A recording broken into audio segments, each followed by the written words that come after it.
No me avisaron, me lo mandaron. Un vecino, con el que casi ni hablo, me envió un vídeo a las 2:43 de la madrugada. Sin texto, sin contexto. Solo el vídeo. Le di play, y sentí como algo dentro de mí se rompía. Era mi sala. Mi sala. La lámpara tirada en el suelo. El sofá manchado. Gente que no conocía saltando encima de la mesa como si fuera un maldito club. Música a todo volumen. Botellas por todas partes. Y en medio de todo eso, ella. Mi mejor amiga. La misma persona a la que le había confiado mis llaves por si acaso, la que me dijo tranquilo, yo cuido todo. La que sabía que ese apartamento era lo único estable que tenía después de un año de mierda. La vi en el vídeo riéndose, bailando con un vaso en la mano, mientras alguien rompía algo de fondo, y ella ni siquiera se giraba. Sentí calor en el pecho. Rabia. Pero también algo peor, decepción. No llamé. No grité. No hice drama. Solo le escribí un mensaje. Uno solo. Disfruta la fiesta. Luego hablamos. Eso fue todo. Dejé el teléfono boca abajo y me quedé mirando el techo del hotel. No dormí en toda la noche. No por la fiesta, sino porque empecé a recordar cosas. Pequeños detalles que antes ignoraba. Como cuando una vez perdió 50 euros en mi casa y luego casualmente aparecieron en su bolso días después. O cuando siempre hacía comentarios tipo, ¿qué suerte tienes con este piso?, con ese tono raro, medio envidia, medio burla. Todo empezó a encajar. A la mañana siguiente, me mandó un audio. Se reía. Literalmente se reía. Dijo que no me pusiera intenso, que eran solo una fiestita, que luego limpiaban todo, que no seas viejo. Ahí fue cuando algo cambió en mí. Porque no era solo la traición, era la falta total de respeto. Y entonces tomé una decisión. No iba a discutir. No iba a gritar. No iba a hacer drama. Iba a esperar. Porque ella aún no sabía que ese apartamento ya no estaba exactamente a mi nombre como ella creía. Y lo que la esperaba cuando volviera no era una conversación. Era un problema real. No contesté a su audio. Ni un visto. Nada. La dejé en silencio mientras por dentro ya estaba armando todo. Porque sí, yo ya sabía exactamente qué iba a hacer. Y no fue una decisión impulsiva. Fue fría. Calculada. Porque ese piso, técnicamente ya no era mi piso. Un mes antes de ese desastre, yo había firmado un acuerdo con el propietario. Me ofrecieron una oportunidad de subarrendar legalmente el lugar a una empresa que buscaba usarlo como vivienda temporal corporativa. Yo acepté, porque significaba más dinero y menos estrés. Pero había una condición muy clara en el contrato. 0 fiestas, 0 terceros no autorizados, 0 daños. Cualquier incumplimiento implicaba rescisión inmediata y penalización fuerte. Yo todavía no había hecho el cambio público porque estaba esperando cerrar unos detalles, pero legalmente, ya no era simplemente mi casa para prestar. Así que cuando vi el vídeo, entendí algo importante. Ella no solo traicionó mi confianza. Me metió en un problema legal serio. Pero lo mejor es que también se metió ella. Esperé 2 días. 2 días sin responderle nada. Ella me escribió varias veces, primero tranquila, luego un poco molesta, luego nerviosa. Dijo cosas como que ya habían limpiado, que todo estaba bien, que exageraba. Incluso me mandó fotos del piso ordenado. Spoiler, no estaba bien. Porque el daño no era solo visible. Yo ya había hablado con el propietario. Bueno, en realidad, él ya sabía. Porque adivina quién era el vecino que me mandó el vídeo. ¿Exacto? El hijo del dueño del edificio. Cuando me llamó, no estaba enfadado, estaba frío. Me dijo que había recibido varias quejas, que tenían pruebas, que eso violaba el acuerdo. Yo le expliqué todo con calma, sin defenderla, sin excusas. Y entonces le propuse algo. Le dije que yo me haría responsable, pero que quería manejar la situación de cierta manera. Hubo un silencio largo. Luego me dijo algo que no esperaba. Me dijo, si quieres hacerlo a tu manera, tienes 48 horas antes de que iniciemos el proceso formal. Perfecto. Justo lo que necesitaba. Así que coordiné todo. Y cuando digo todo, es todo. Primero, cambié la cerradura. Legalmente podía hacerlo. Porque el contrato ya estaba activo bajo las nuevas condiciones.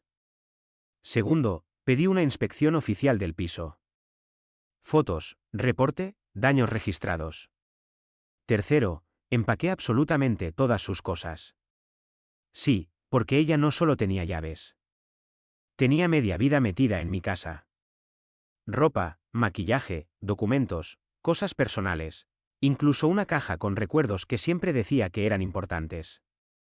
Lo guardé todo con cuidado. No por bondad, sino porque lo iba a usar. El tercer día, por fin le respondí. Un solo mensaje.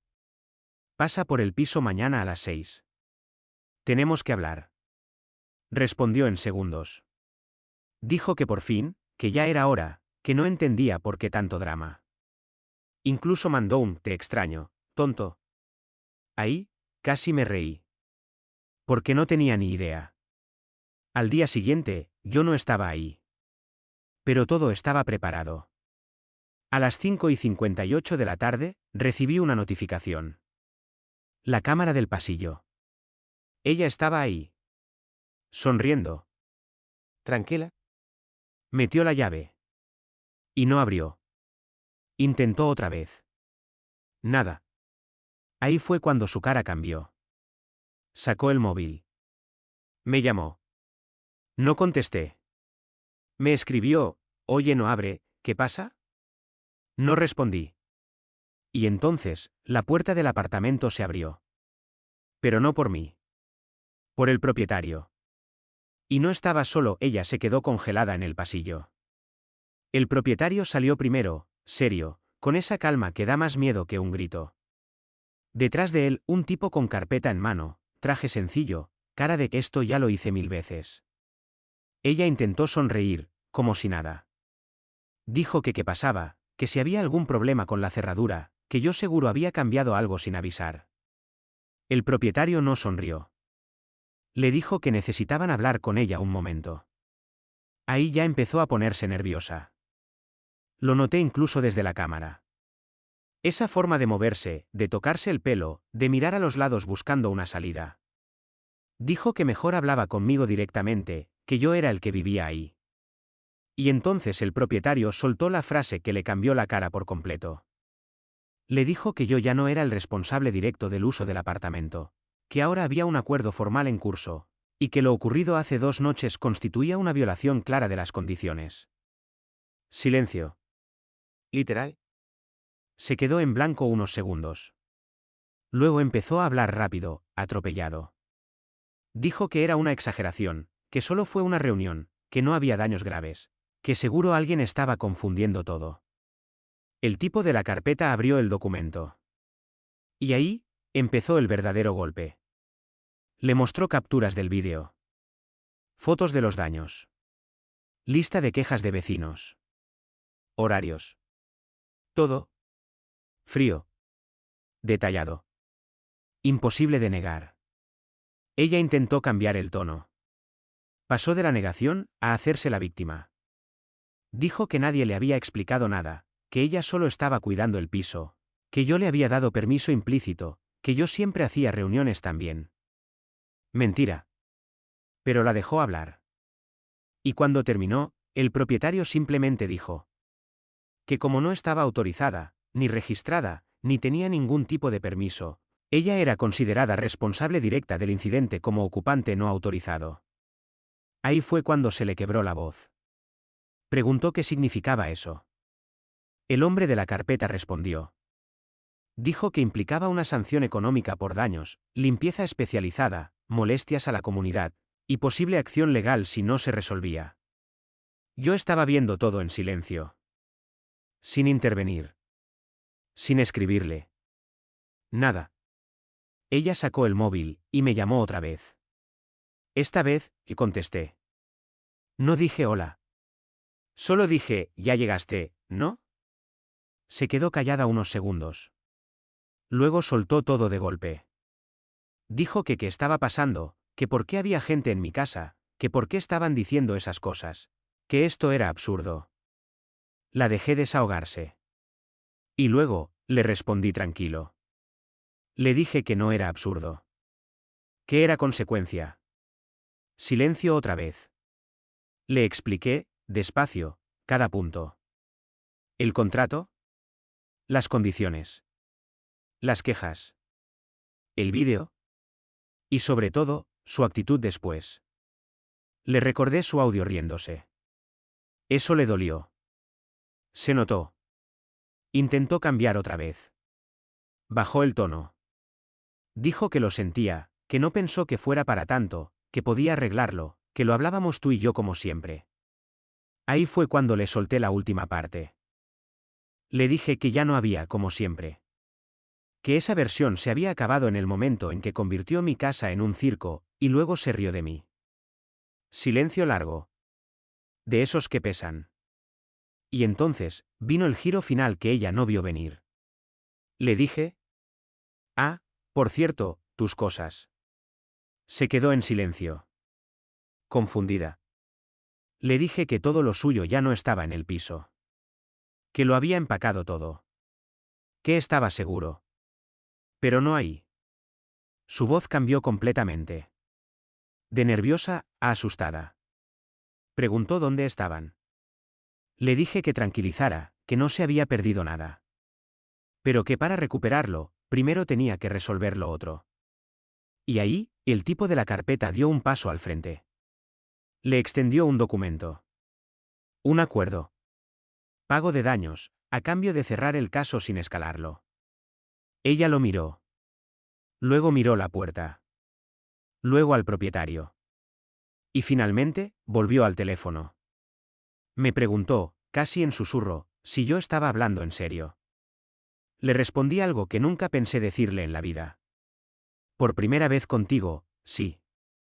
Y colgué. Desde la cámara la vi quedarse ahí, completamente sola en ese pasillo. Ya no estaba enfadada. Ya no estaba arrogante. Estaba rota. Y lo peor, aún no había terminado. Porque lo que ella no sabía es que dentro de esas cajas con sus cosas había algo más que solo ropa y maquillaje. Algo que iba a cambiar completamente cómo iba a salir de todo esto. Si es que salía, se quedó ahí unos minutos más, mirando el documento como si fuera a desaparecer. No lo firmó de inmediato. Intentó ganar tiempo. Dijo que necesitaba hablar conmigo en persona, que esto no podía resolverse así, que había confianza, años de amistad, recuerdos. El propietario simplemente le dijo que tenía hasta el día siguiente para responder. Ni un minuto más. Y cerró la puerta. Literal. La dejaron sola en el pasillo. Yo seguía viendo todo desde el móvil, en silencio. Y entonces, me escribió. Un mensaje largo. Muy largo. Nada de risas esta vez. Dijo que se había equivocado, que no pensó, que la presión del trabajo, que necesitaba distraerse, que la gente insistió, que se le fue de las manos. El típico no soy yo, fueron las circunstancias. No respondí. 5 minutos después, otro mensaje. Esta vez más directo. Me preguntó cuánto dinero era. Ahí supe algo. No estaba arrepentida por lo que hizo. Estaba preocupada por lo que le iba a costar. Le respondí por primera vez en horas. Demasiado como para tomártelo a risa. Tardó en contestar. Luego dijo que no podía pagar eso. Que era imposible. Que yo sabía su situación. Y ahí, respiré hondo. Porque sí, la conocía. Y justo por eso, sabía exactamente dónde iba a doler. Le dije que entonces tendría que buscar otra solución. Y ahí fue cuando solté la pieza que faltaba. Le pregunté si se acordaba de la caja negra. Silencio. Minutos. Luego escribió. ¿Qué caja? Mentira. Claro que sabía cuál. Esa caja siempre estaba en el fondo del armario. Nunca la abría delante de nadie. Una vez, hace años, me dijo medio en broma que si alguien la veía, se le caía la vida encima. En ese momento no le di importancia. Pero yo sí la había visto. Sin querer. Un día buscando unas mantas. No la abrí del todo, pero lo suficiente. Documentos. Fotos. Cosas que no cuadraban con la imagen que ella le mostraba a todo el mundo. En ese momento cerré la caja y nunca dije nada. Hasta ahora. Le escribí. La caja negra. La que guardas como si fuera oro. Esta vez no tardó. Respondió al instante. ¿La abriste? No contesté directamente. Solo dije. Está con tus cosas. Todo está seguro. Pausa. Y entonces llegó el mensaje que cambió el tono completamente. Por favor, no toques eso. Ahí estaba. Miedo real. No estrés. No enfado. Miedo. Le dejé unos segundos más, y luego escribí. Nadie quiere tocar nada. Pero todo tiene un precio. Sé cómo suena. Frío. Calculado. Pero en ese punto, ya no era una conversación entre amigos. Era una negociación. Intentó resistirse. Dijo que eso era chantaje, que no podía hacer eso, que me estaba pasando. Le respondí claro. No. Pasarme fue confiar en ti. Silencio otra vez. Largo. Pesado. Y finalmente, cedió. Preguntó qué quería exactamente. Le dije que no era complicado. Primero, que firmara el acuerdo y se hiciera responsable del daño. Segundo, que dejara de intentar minimizar lo que hizo. Tercero, aquí es donde todo dio otro giro. Porque no le pedí dinero para mí. Le pedí otra cosa. Algo que ella nunca pensó que iba a salir de mi boca. Le dije, quiero que le cuentes la verdad a Laura. Silencio absoluto. Ni un qué. Ni un por qué. Nada. Pasaron casi 3 minutos. Y luego escribió. No. Así, seco. Sin explicación. Ahí confirmé lo que ya sospechaba. La caja negra no era solo cosas privadas. Era una bomba. Le respondí. Entonces esto se complica. Me llamó. No 1, 5 veces seguidas. No contesté. Me mandó audios. La voz temblando. Dijo que eso no tenía nada que ver, que estaba mezclando cosas, que eso era pasado, que no hacía falta removerlo. Pero yo sabía algo que ella no sabía que yo sabía. Y ahí, fue cuando solté la última carta. Le escribí. Laura no merece enterarse por otro. Tardó más esta vez. Mucho más. Y cuando respondió, ya no estaba negociando. Estaba rota de verdad. Dijo.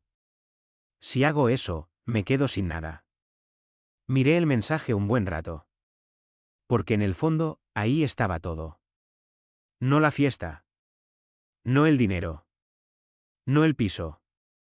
Todo se reducía a eso. ¿A quién era realmente, cuando nadie miraba? Le respondí con una calma que ni yo mismo sentía.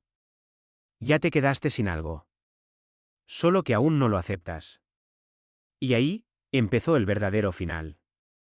Pero no como ella pensaba. Porque al día siguiente, no solo iba a firmar ese documento. Iba a pasar algo más. Algo que yo no planeé del todo. Pero que terminó de destruir todo lo que quedaba. Al día siguiente, todo se movió más rápido de lo que esperaba. A las 10:12 de la mañana me llegó un mensaje. Una foto. El documento firmado. Sin texto. Sin disculpas. Sin nada. Solo su firma al final de la hoja. Me quedé mirando la imagen unos segundos, y sentí algo raro. No satisfacción. No alivio. Algo más frío. Como cuando ya cruzaste una línea y sabes que no hay vuelta atrás. 5 minutos después, otro mensaje. Voy a hablar con Laura. Ahí sí, respiré hondo. Porque hasta ese momento, todo había sido controlado. Calculado. Pero eso, ya no dependía de mí. Eso era una bomba real. Y estaba a punto de explotar. Pasó 1 hora. 2. Nada. Ni un mensaje. Ni una llamada. Silencio total. Intenté no pensar, pero imposible. Porque Laura no era cualquier persona. Era su mejor amiga de años. La que siempre estaba. La que confiaba ciegamente en ella. La que no tenía ni idea de lo que había en esa caja. A las 13:47, el teléfono vibró. Pero no era ella. Era Laura. Solo ver su nombre me tensó el pecho. Abrí el mensaje. ¿Tú sabías esto? Nada más. Sin contexto. Sin explicación. Solo eso. Y debajo, una foto. No voy a mentir, me quedé helado. Era una de las cosas de la caja. Una prueba. ¿Clara? ¿Directa? Imposible de interpretar de otra forma. En ese momento entendí algo importante. Ella no le contó la verdad. Laura la descubrió. Y eso, era mucho peor. No respondí de inmediato. Porque cualquier palabra, podía empeorar todo. Pero no hizo falta. El siguiente mensaje llegó solo. Voy para allá. Corto. Seco. Definitivo. Miré la hora. Calculé la distancia. Y supe que en menos de 20 minutos, todo iba a explotar en persona. Encendí otra vez la cámara del pasillo. No sé por qué. Supongo que quería ver el momento exacto en que todo se rompía. Y pasó. Primero llegó ella. Mi amiga. Caminaba rápido, nerviosa, mirando el móvil cada 2 segundos. Luego, el ascensor se abrió. Y salió Laura. No gritó. No hizo escándalo. Pero su cara. Nunca voy a olvidar esa cara. Era peor que el enfado. Era decepción pura. De esa que no vuelve atrás. Se quedaron frente a frente. Silencio. Unos segundos eternos. Luego Laura habló. No escuchaba audio, pero se leía perfecto en los labios. ¿Desde cuándo? Mi amiga empezó a hablar rápido. Explicando. Justificando. Moviendo las manos. Negando cosas. La típica desesperación de alguien que ya sabe que perdió. Laura no reaccionaba. Solo la miraba. ¿Fría? Fría. Y entonces, pasó. Le enseñó el móvil. Otra foto. Otra prueba. Algo que claramente, no estaba planeado que saliera. Vi cómo a mi amiga literalmente se le fue el color de la cara. Ahí entendí. Había más cosas en esa caja de las que yo había visto. Mucho más. Laura dijo algo más. Cord. Y luego, dio un paso atrás. Negó con la cabeza. Y se fue. Así. Sin gritar. Sin drama. Sin segunda oportunidad. Mi amiga se quedó ahí. Sola otra vez. Pero esta vez, de verdad. No golpeó la puerta. No me llamó. No hizo nada. Solo se dejó caer contra la pared. Y por primera vez desde que empezó todo. La vi llorar. No como antes. No por miedo. No por dinero. Lloraba como alguien que entiende, que lo perdió todo al mismo tiempo. Yo apagué la cámara. No necesitaba ver más. Minutos después, me llegó su último mensaje. No tenías que hacer esto así. Lo leí varias veces. Y al final, respondí una sola cosa. Yo no hice la fiesta. Silencio. No contestó. No volvió a escribir. Y ahí terminó todo. Perdí una amiga. Sí. Pero siendo honesto, esa persona ya no existía desde antes. Solo que yo tardé en verlo. El piso se arregló. El contrato siguió. La vida, continuó. Pero cada vez que paso por esa sala, todavía puedo imaginar el momento exacto en el que todo cambió. No fue la fiesta. No fue el vídeo. Fue cuando decidió que podía faltarme el respeto, y luego reírse. Ahí fue cuando todo se acabó. ¿Y lo peor? Es que todo lo que pasó después, solo fue la consecuencia. Y te soy sincero. Si volviera atrás, haría exactamente lo mismo.